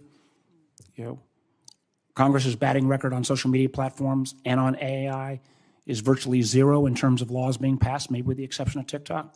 I would point out that when we had the largest AI dog and pony show in the emergence of AI, when your CEO colleagues and everybody else was there, and Senator Schumer at that point asked, how many think we need regulation? Everybody raised their hand. And, I've got a half a dozen bipartisan AI laws or bills. Some of them doing things like how do we avoid those entities that circumvent the watermarks that you and others may put in. But for the most part, and since I get the last word, I'll leave this without contradiction. Everybody's for it in theory until you see words on the page. And there's always a reason why, we can't really do that, or, oh my gosh, we do that, we're going to slow down innovation, or we do that, China's going to leap ahead. And this is not the topic for today, but I think there's a whole lot of us, virtually every parent in America today would say, a few guardrails on social media back in 2014, we might have a heck of a lot healthier kids in this country in terms of mental health issues. Not the subject for today, but something that the vast majority of Americans believe, including me. So we've made, as I went through, I won't go through my statement, we've made some progress. I do worry that this is not going to lead the news tonight. The fact that Russia and Iran, but we don't have the kind of visuals yet. I hope we will get the visuals yet on what Iran has done. But that Russia, using brands that most Americans on either end of the political spectrum respect, Fox News, Washington Post, are seeing things that look like it's that content. That's not. It's coming from Moscow. And anyone that thinks that is appropriate, I just don't think reflects where we are in this democracy. We have, I'll end with where I started. We have more than enough differences amongst Americans. We have a constitutionally given First Amendment right that allows us to say anything, no matter how stupid, unless it is the equivalent of fire in a crowded theater. But we should have those debates, but sure as heck should be concerned about foreign government services. This is not some one-off entity. These are foreign spy services who, by definition, want to undermine our country. When they are trying to sway an already very close election, we all should be concerned with that. I appreciate you all being here. I wish more of your colleagues in the sector would be as engaged. I think I've given you all some to-do work, and my hope is we will have some of that information because the clock is ticking, as you've all said. I would hope we could get some preliminary information back even by middle of next week. Let's see if we can get this as we go into October. With that, I did promise Senator Rubio I wouldn't go off on some other tangent, so I will respect that right now and say we are adjourned.